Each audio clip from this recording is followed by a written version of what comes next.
जरा तसव्वुर करें कि तारीख के अजीम तरीन फातिहीन, मतलब जिनकी जंगी हिकमत अमलियों की आज भी मिसालें दी जाती हैं, वो एक खत्ते पर हमला करते हैं। जी बिल्कुल। चाहे वो सिकंदर आजम की यलगार हो या अरब अफवाज की फतुहात हो या फिर मंगोलों के वो तबाहकुन हमले, हर बार इस खत्ते की सल्तनत के टुकड़े हो जाते हैं और हुकूमती निजाम बिल्कुल बिखर जाता है। बिल्कुल। और बज़ाहिर ऐसा लगता है कि बस अब इस तहजीब का नामो निशान मिट जाएगा, क्योंकि तारीख के आम उसूलों के मुताबिक तो इस शिकस्त खुर्दा कौम की सकाफत को मर जाना चाहिए था। आमतौर पर ऐसा ही होता है, जब कोई ताकतवर कौम किसी इलाके को फतह करती है तो वो अपनी जबान और सकाफत वहाँ जबरदस्ती नाफिज करती है। सही, लेकिन यहाँ कुछ ऐसा होता है जो इंसानी अकल को दंग कर देता है। फातिहीन इस खत्ते पर कब्जा तो कर लेते हैं, मगर चंद ही दहाइयों बाद वो मतलब हैरत अंगेज तौर पर वो खुद उसी मफ्तूह कौम की जबान बोलने लगते हैं। जी, उनका लिबास पहनने लगते हैं और उनके फन तामीर को अपना लेते हैं। हैरान कुन बात। और उन्हीं के तर्ज हुक्मरानी के मोहताज हो जाते हैं। और ये तारीख की नामुमकिन सी लगने वाली दास्तान दरअसल फारिस की कहानी है, यानी आज के ईरान की। ये वाकई तारीख का एक बहुत बड़ा अजूबा है। पुरानी शनाख्त दबने के बजाय फातिहीन को ही अपने रंग में रंग लेती है। तो आज के हमारे इस तफसीली जायजे या डीप डाइव का मकसद भी बिल्कुल यही है। हमारे पास जो तारीखी हकाइक और नोट्स हैं, वो महज बादशाहों के नामों की कोई फहरिस्त नहीं है। बिल्कुल नहीं, ये तो उस राज को समझने का एक जरिया है। हाँ, कि कैसे ये तहजीब इतने हजारों साल के उरूज और ज़वाल के बावजूद अपनी एक अलग सकाफती शनाख्त बचाने में कामयाब रही। तो चलें इस कहानी की बुनियादों की तरफ चलते हैं। चलें शुरुआत करते हैं।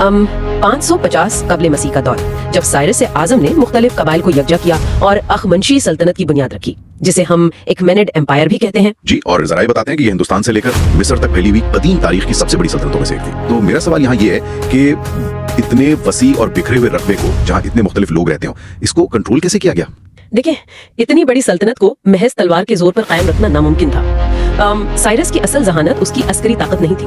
अच्छा, तो फिर क्या था? उसकी सियासी बसीरत थी। उसने मफ्तूहा इलाकों पर अपनी सकाफत और मजहब थोपने के बजाय मकामी रिवायात का बहुत एहतराम किया। तो मतलब ये कोई इंसानी हमदर्दी या इखलाकी खूबी नहीं थी, ये एक इंतजामी हिकमत अमली थी। 100%। ये एक इंतहाई शानदार स्ट्रेटेजिक फैसला था। जब आप लोगों को उनके अकायद के मुताबिक जीने की आजादी देते हैं तो उनके अंदर बगावत का जज्बा कम हो जाता है। सही, वो सल्तनत को दुश्मन मानने के बजाय मुहाफिज समझने लगते हैं। ये तो बिल्कुल ऐसा ही है जैसे आज के दौर की कोई बहुत बड़ी मल्टीनेशनल कॉर्पोरेशन काम करती है। ये बहुत अच्छी मिसाल दी आपने। हाँ, मतलब एक मजबूत सेंट्रल हेडक्वार्टर होता है, लेकिन दुनिया भर में फैली हुई जो मकामी ब्रांचेस हैं, उनको वहाँ के कल्चर और मार्केट के हिसाब से काम करने की आजादी होती है। बिल्कुल। और इस सेंट्रल कंट्रोल को मजीद मजबूत करने के लिए दारियुस यानी दारा अव्वल ने एक कमाल का काम किया। सड़कों का निजाम? जी, उसने सड़कों का एक वसी जाल बिछाया, जिसे हम शाही सड़क या रॉयल रोड के नाम से जानते हैं। और ये मुवासलात के लिए कितना अहम था। ये सिर्फ पत्थरों का रास्ता नहीं था, ये कदीम दौर का एक इंतहाई तेज मौसलाती नेटवर्क था। हर चंद मील पर चौकियां बनी हुई थी, जहाँ घोड़े तैयार रहते होंगे। बिल्कुल, ताजा दम घोड़े और पैगाम रसा हर वक्त तैयार रहते थे। तो एक पैगाम जो आम हालात में महीनों में पहुंचता था, वो इस रिले सिस्टम की बदौलत चंद दिनों में पहुंच जाता था। क्या बात है! इससे तो तिजारत और फौज की नकलो हरकत में जबरदस्त तेजी आई होगी। यकीनन, इसने पूरी सल्तनत को एक ऐसी यकजहती दी जिसकी इससे पहले कोई मिसाल नहीं मिलती। लेकिन अगर इंतजामी ढांचा इतना ही बेऐब और जबरदस्त था, तो फिर ये सब रेत की दीवार की तरह गिरा कैसे? मतलब 323 कबल मसीह में सिकंदर आजम स्टेज पर आता है। जी, और वो पर्सपोलिस को जलाकर खाक कर देता है। बिल्कुल, और हाखामंशी सल्तनत का खात्मा हो जाता है। इसके बाद तो खित्ते में सदियों तक यूनानी यानी हेलेनिस्टिक सकाफत का गलबा रहता है, ठीक है ना? जी हाँ, एक बहुत बड़ा कल्चरल शिफ्ट आता है। तो यहाँ आकर बात वाकई बहुत दिलचस्प हो जाती है। मेरा एक बहुत मनतिकी सवाल है, अगर एक तहजीब को इतनी बुरी तरह कुचल दिया जाए और सदियों तक गैर मुल्की सकाफत हावी रहे, तो फिर सासानी सल्तनत के दौर में, जो कि तकरीबन 224 ईस्वी का वक्त है, अचानक ये पारसी शनाख्त दोबारा कैसे जिंदा हो गई? ये एक बहुत अहम नुक्ता है। आप सदियों पुरानी मुर्दा सकाफत को अचानक कब्र से तो नहीं निकाल सकते ना। हाँ बिल्कुल, यही तो मैं सोच रहा हूँ। तो इसकी असल वजह उससे भी ज्यादा गहरी है। सासानी बादशाहों ने उन्होंने महज पुरानी यादों को ताजा नहीं किया था, बल्कि उन्होंने इस सकाफत को एक बाकायदा इदारा जाती शक्ल दे दी। मतलब इंस्टीट्यूशनलाइज कर दिया। जी, सदियों के यूनानी और पार्थियाई असरात के बाद सासानियों को अपनी बिखरी हुई कौम को दोबारा एक करने के लिए एक इंतहाई मजबूत नजरियाती गोंद की जरूरत थी। और वो गोंद क्या थी? वो था ज़ुरतुश्ती मजहब। उन्होंने इसे बाकायदा रियासती मजहब का दर्जा दे दिया। अच्छा, तो मतलब उन्होंने मजहब और सकाफत को एक सियासी औजार के तौर पर इस्तेमाल किया। बिल्कुल सही समझे आप। ये एक वाज़ेह पैगाम था कि हम कौन है, और उससे भी अहम बात कि हम कौन नहीं है। और शनाख्त हमेशा मुखालिफत के साए में परवान चढ़ती है। तो इनका टकराव किससे था उस वक्त? इनका सबसे बड़ा टकराव बाज़ांतीनी सल्तनत से था, यानी बाज़ांतीनियों से उनकी तवील जंगें चलती रहीं। ओह, समझ गया। तो इन बैरूनी जंगों ने अंदरूनी सतह पर एक मजबूत कौमी बयानिया बना दिया। जी, उन्होंने शहरों की तामीर नौ की, ब्यूरोक्रेटिक निजाम बनाया और फारसी शनाख्त को रोजमर्रा जिंदगी और कानून का अटूट अंग बना दिया। तो वो माजी को नहीं दोहरा रहे थे, वो एक नई और जारिहाना कौमी शनाख्त तराश रहे थे। और फिर तारीख का वो सबसे फैसलाकुन मोड़ आता है जिसने इस खित्ते की बुनियादों को वाकई एक बार फिर हिला दिया। आप 651 ईस्वी की बात कर रहे हैं? जी हाँ, 651 ईस्वी, अरब मुसलमान अफवाज की फतुहात और सासानी सल्तनत का मुकम्मल तौर पर सुकूत। एक नया हुकूमती निजाम और एक नया मजहब इस्लाम खित्ते में आ जाता है। ये एक बहुत बड़ी तब्दीली थी। बिल्कुल, और आमतौर पर तारीख तो हमें यही बताती है ना कि जब ऐसा होता है तो पुरानी तहजीबें जैसे मिस्र या शाम की कदीम तहजीबें भी वो तो मुकम्मल तौर पर अरबी सकाफत और जबान में जम हो गई। जी, उनकी पुरानी शनाख्त तकरीबन खत्म हो गई। लेकिन फारिस के साथ ऐसा नहीं हुआ। क्यों? वो इस्लामी दुनिया का हिस्सा तो बन गए, लेकिन उनकी जबान, उनका अदब सब महफूज रहा। देखिए, ये तारीख का एक इंतहाई पेचीदा और दिलचस्प मरहला है। फातिहीन के पास एक जबरदस्त अस्करी ताकत और एक नया इल्हामी पैगाम जरूर था, लेकिन इतनी वसी और पेचीदा सल्तनत को चलाने का इंतजामी तजर्बा उनके पास निस्बतन कम था। हाँ, तो ब्यूरोक्रेसी का मसला था। जी, दूसरी तरफ फारिस के पास हजारों साल की हुकूमत, टैक्स का निजाम और सफारतकारी का तजर्बा था। तो जब नया इस्लामी निजाम नाफिज हुआ तो उसको चलाने के लिए उन्हीं फारसी दानिशवरों की जरूरत पड़ी। वाह, अगर मैं इस तारीखी तब्दीली को समझाने के लिए एक अनोखी सी मिसाल दूं, फर्ज करें एक ऐसा कंप्यूटर है जो बरसों से किसी खास तरीके पर चल रहा है। अच्छा। अचानक उसमें एक बिल्कुल नया ऑपरेटिंग सिस्टम इंस्टॉल कर दिया जाता है। पुरानी कानून, पुराना स्ट्रक्चर सब डिलीट हो जाता है। ठीक है। लेकिन सिस्टम को चलाने वाले जो लोग हैं उन्होंने उसकी डिस्प्ले लैंग्वेज और पुरानी फाइल्स को, मतलब उसके इंटरफेस को फारसी ही रखा। ऑपरेटिंग सिस्टम नया और इस्लामी था, लेकिन स्क्रीन पर नजर आने वाली जुबान फारसी ही रही। बहुत नुमाया था। जी, जिसे इस्लामी तारीख का सुनहरा दौर कहते हैं। इस दौर में ज्यादातर ब्यूरोक्रेट्स, वुज़रा और बड़े बड़े साइंसदान फारसी पस मंजर से ही ताल्लुक रखते थे। तो उन्होंने अपनी जबान नहीं छोड़ी? नहीं, जबान तर्क करने के बजाय उन्होंने अरबी रस्मुल खत को अपना लिया और इस्लामी इल्मी तरक्की को फारसी रिवायात के साथ ऐसा जोड़ दिया कि ये सफाकत मिटने के बजाय और मजबूत हो गई। ये बका की वाकई एक हैरानकुन दास्तान है। लेकिन वक्त के साथ साथ जब ये वसी इस्लामी खिलाफतें बिखरने लगी और नई मकामी ताकतें उभरी तो ईरान को एक और नए खतरे का सामना था। जोग्राफियाई खतरा तो हमेशा रहते हैं। जी, अगर वो सिर्फ एक वसीतर इस्लामी दुनिया का हिस्सा बनकर रहते तो वो किसी भी वक्त इर्द गिर्द की जो बड़ी सल्तनतें थीं उनमें जज्ब हो सकते थे।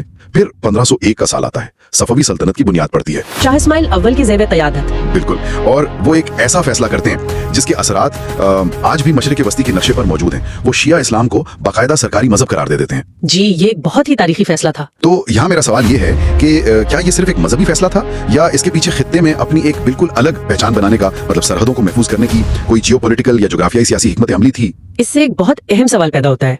अगर हम उस दौर के नक्शे को देखें तो ये फैसला खालिसतन एक बका और खुद मुख्तारी की स्ट्रेटजी नजर आता है। वो कैसे? देखें, सफवियों के मगरिब में उस्मानी सल्तनत एक बहुत बड़ी अस्करी ताकत के साथ फैल रही थी, जो कि सुन्नी थी, और मशरिक में भी ताकतवर हुक्मरान मौजूद थे। तो मतलब अगर ईरान उसी रिवायती मजहबी दायरे में रहता तो वो आसानी से उस्मानियों का निशाना बन सकता था। बिल्कुल, इसके उस्मानी सल्तनत का एक और सूबा बन जाने के इम्कानात बहुत ज्यादा थे।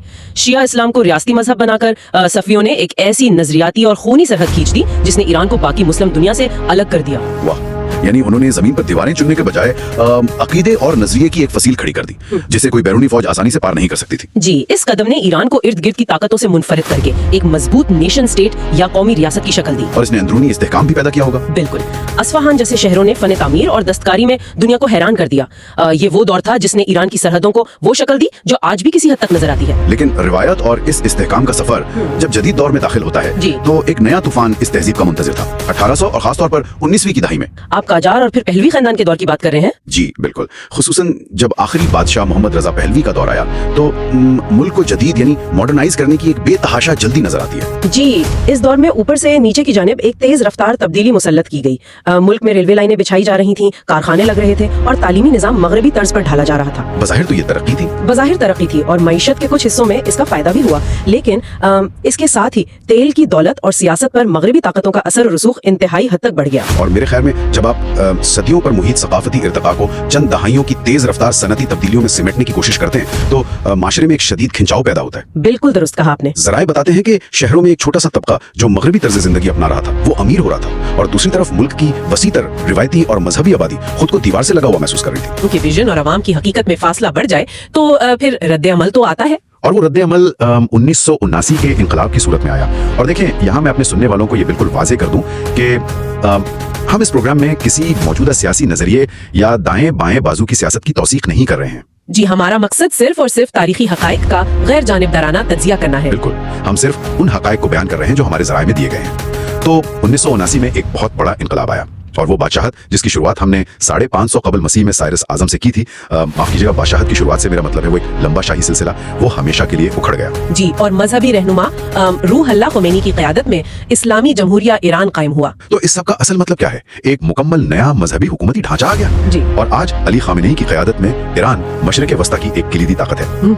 अगर हम इसे तारीख से जोड़ें तो आज हुकूमत की शक्ल भले ही मुख्तलिफ हो, लेकिन मशरिक़ वस्ता ने एक मजबूत फौजी ताकत होना और बड़ी ताकतों से पेचीदा ताल्लुकात रखना, ये सब इस हजारों साल पुरानी नफ्सियात और विरासत का ही तसलसल है। मतलब वो मुजाहिमती रवैया जो साइरस और सासानियों के दौर में था। जी बिल्कुल, बैरूनी मुदाखलत के खिलाफ अपनी मुनफरिद शनाख्त को बरकरार रखने की कोशिश। तो अगर मैं इस डीप डाइव को समेटूं, हमने देखा कि कैसे ये खित्ता पे दर पे बैरूनी हमलों की जद में आया। सिकंदर ने इसे कुचला, सासानियों ने दोबारा जोड़ा, फिर अरब फतुहात हुई तो उन्होंने सकाफत को मरने नहीं दिया। सफियों ने नजरियाती सरहदें बनाई और जदीद दौर में इनकलाब ने एक नया रास्ता चुना। बिल्कुल, ये तहजीब हर चोट के बाद बिखरती जरूर है, लेकिन फिर इन बिखरे टुकड़ों से खुद को नए हालात के मुताबिक ढाल लेती है। उनका राज लचक में है। जी, वो पानी की तरह अपना रास्ता बना लेते हैं। तो इसी शानदार तारीखी सफर के बाद प्रोग्राम के इख्तिताम पर मैं सुनने वालों के जहनों में एक सवाल छोड़ना चाहता हूँ। एक ऐसी तहजीब जिसने सिकंदर आजम की यलगार को झेला, अरब फतुहात में अपनी जुबान बचाई और जदीद दौर के जियोपॉलिटिकल चैलेंजेस का सामना किया।